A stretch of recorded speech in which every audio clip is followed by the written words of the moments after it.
की ज्या वेळेला त्याला मंत्री केलं त्यावेळेला आधीच्या सरकारने क्लीन चिट दिली होती. ती काय कुठल्या माणसाने दिली नव्हती, सरकारने दिली होती. सरकार ही फार मोठी यंत्रणा आहे.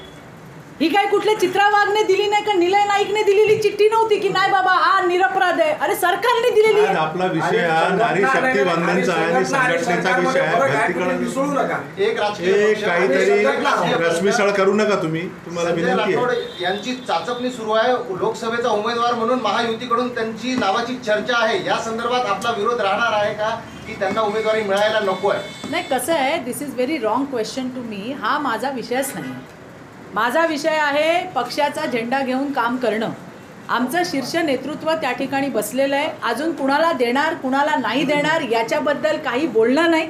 आणि बोलणं झालं असेल तर मला वाटतं निलय नाईकांना माहिती असेल किंवा आमच्या जिल्हाध्यक्षाला माहिती असेल, यांना माहिती असेल. माझ्यासारख्या कार्यकर्त्यापर्यंत हा विषय नाही.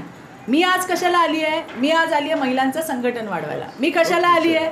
माझं जे कॅडर आहे त्या कॅडरला बूस्ट करायला, आणि ते काम मी करते. बाकी काय आणखीन राजकीय प्रश्न या संदर्भात असतील तर हे तिघं नेते आमची उत्तरं तुम्हाला देतील.